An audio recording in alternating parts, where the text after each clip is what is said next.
പൂച്ചക്കുട്ടിയെ കൂടയ്ക്കുള്ളിലാക്കുന്നത് പോലെ നമ്മുടെ ഋതുക്കുട്ടനെ പെട്ടിക്കുള്ളിൽ നിന്ന് ആക്കാൻ നോക്കിയതാണ്.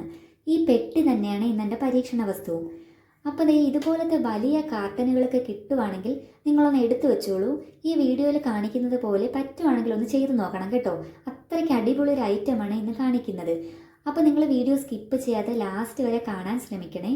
അത്രയ്ക്ക് ഷോർട്ടാക്കിയിട്ടാണ് ഇന്ന് വീഡിയോ ചെയ്തിട്ടുള്ളത്. ഇതുപോലെ റെക്റ്റാങ്കിൾ ഷേപ്പിൽ കുറച്ചധികം പീസുകൾ വെട്ടിക്കൊടുക്കുന്നുണ്ട്. അപ്പോൾ ഇത് ഒരു കാർട്ടന് തീരത്തില്ല കേട്ടോ. കുറച്ചധികം പീസുകളും കൂടി എൻ്റെ കയ്യിൽ ഉണ്ടായിരുന്നു. അതുകൂടി എടുത്തിട്ടാണ് ഞാനിത് ചെയ്തിട്ടുള്ളത്.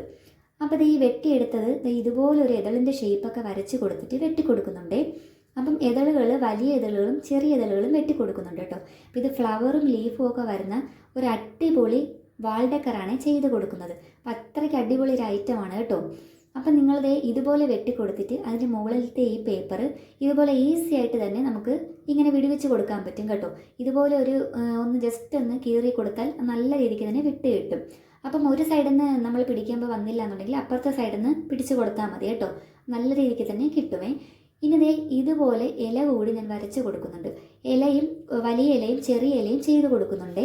അതും കൂടി ഇതുപോലെ നല്ല അടിപൊളിയായിട്ട് ആ ഒരു പേപ്പറൊക്കെ ഉരിച്ച് കളഞ്ഞിട്ട് എടുത്തിട്ടുണ്ട് കേട്ടോ. ഇതുപോലെ ചെറിയ ഇല കൂടി ചെയ്ത് കൊടുക്കുന്നുണ്ട്. അപ്പോൾ ഈ പൂവൊക്കെ ഞാൻ പൂവും ഇലയും ചെയ്തെടുത്തിരിക്കുന്നത് ഒരു 35-30, 25-20, 15-10 അങ്ങനെ വരുന്ന അളവിലാണ് കേട്ടോ. അപ്പം നമ്മുടെ വലിപ്പം കൂടുന്നതിനനുസരിച്ച് നമുക്ക് അതിൻ്റെ അളവ് മാറ്റി കൊടുക്കാം. ഇനി ഈ വെട്ടിയെടുത്ത ഇതളുകളൊക്കെ ഇതുപോലെ നമുക്കൊന്ന് ഒട്ടിച്ച് കൊടുക്കാം. പൂവിൻ്റെ ഷേപ്പിൽ നമ്മൾ ആ ഇതളുകളൊക്കെ ഒന്ന് അറേഞ്ച് ചെയ്ത് ഒട്ടിച്ച് കൊടുക്കുന്നുണ്ട്.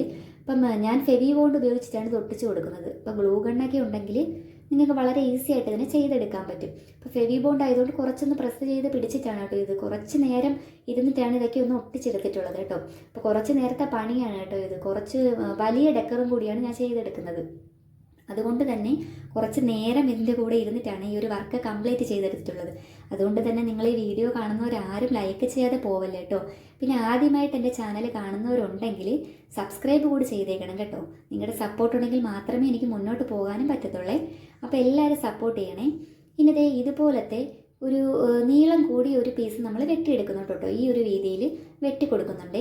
എന്നിട്ട് ഇതുപോലെ ഒന്ന് റൗണ്ടിൽ ചുരുട്ടി എടുത്തിട്ട് നമുക്ക് അതുകൂടി ഒട്ടിച്ച് കൊടുക്കാം. ഇത് വലിപ്പത്തിനനുസരിച്ച് നിങ്ങൾക്ക് നീളം കൂട്ടുകയോ കുറയ്ക്കുകയോ ഒക്കെ ചെയ്യാം കേട്ടോ. ഞാൻ ഈ ഒരു അളവിലാണ് ഇത് ഒട്ടിച്ച് കൊടുക്കുന്നത്. ഇനി നമ്മുടെ ആ പൂവിൻ്റെ സെൻറ്ററിലേക്ക് വെച്ച് കൊടുക്കാനാണ് ഇത് ഉണ്ടാക്കിയെടുത്തിട്ടുള്ളത്. ഇത് നമ്മൾ ഇതുപോലെ ഗമ്മ് തേച്ചിട്ട് ഇതുപോലെ ആ ഒരു പൂവിൻ്റെ ആ ഒരു നടുക്ക് ഭാഗത്തായിട്ട് നടുവിലായിട്ട് ഇതുപോലെ ഒന്ന് ഒട്ടിച്ച് കൊടുക്കുന്നുണ്ട്. അപ്പം ഇത് ഈ ഒരു പശ ആയതുകൊണ്ട് കുറച്ച് നേരം പ്രസ് ചെയ്താലേ അതവിടെ ഇരിക്കത്തുള്ളൂ കേട്ടോ. നിങ്ങൾക്ക് കാണുമ്പോൾ മനസ്സിലാവുമല്ലോ. അത് നല്ല രീതിക്ക് പിടിച്ചുകൊണ്ടിരിക്കണം, അല്ലെങ്കിൽ അത് ഇളകിപ്പോവും. അതാണ് ഞാൻ പറഞ്ഞത്. ഗ്ലൂ ഗണ്ണൊക്കെ ഉണ്ടെങ്കിൽ നമുക്ക് നല്ല രീതിക്ക് ചെയ്തെടുക്കാം. കണ്ടില്ലേ, ഇതുപോലെ വലിയ ഫ്ലവർ കൂടി ചെയ്തെടുക്കുന്നുണ്ട്. ഇതെല്ലാം കൂടി ഞാൻ ബ്ലാക്കും ഈ ഒരു പർപ്പിൾ കളറും കൂടി ചെയ്ത് കൊടുത്തിട്ടുണ്ട്. ഇനി ഇതുപോലൊരു കാർഡ്ബോർഡ് പീസ് ഈ ഒരു ഷേപ്പിലൊക്കെ വെട്ടിയെടുത്തിട്ട് ഈ ഫ്ലവറും ലീഫും ഒക്കെ ഇന്ന് അറേഞ്ച് ചെയ്ത് കൊടുക്കുന്നുണ്ട്. ഇതുപോലൊരു റൗണ്ട് സാധനം കൂടി വെച്ചിട്ടാണ് കേട്ടോ ഞാനൊന്ന് വെച്ച് കൊടുക്കുന്നത്. എങ്കിൽ മാത്രമേ അത്ര ഷേപ്പിൽ നിൽക്കത്തുള്ളേ. അപ്പോൾ എങ്ങനെയുണ്ട്, നിങ്ങൾക്ക് ഇഷ്ടപ്പെട്ടു എൻ്റെ വർക്ക്? കണ്ടില്ലേ, ഇത് നല്ല എനിക്ക് പിടിച്ചുകൊണ്ട് നിൽക്കാൻ തന്നെ നല്ല ഒരു ബുദ്ധിമുട്ടുണ്ടായിരുന്നു. ഞാൻ അത്രയ്ക്ക് വലിപ്പമായിരുന്നു കേട്ടോ. വെറുതെ നമ്മളെടുത്ത് കളയുന്ന ഈ കാർഡ്ബോർഡ് വെച്ചിട്ട് ഇത്രയ്ക്ക് അടിപൊളിയായിട്ടുള്ളൊരു വാൾ ഡെക്കർ ഉണ്ടാക്കാൻ പറ്റുമെന്ന് പറഞ്ഞാൽ വിശ്വസിക്കാൻ പറ്റുമോ? ഇപ്പോൾ വിശ്വാസമായില്ലേ? അത്രയ്ക്ക് അടിപൊളിയായിട്ടില്ലേ? എന്തായാലും നിങ്ങൾ ഇതൊന്ന് ട്രൈ ചെയ്ത് നോക്കണം കേട്ടോ. ഇഷ്ടപ്പെടുവാണെങ്കിൽ മാക്സിമം ലൈക്ക് ചെയ്യാനും ഷെയർ ചെയ്യാനും ശ്രമിക്കണേ.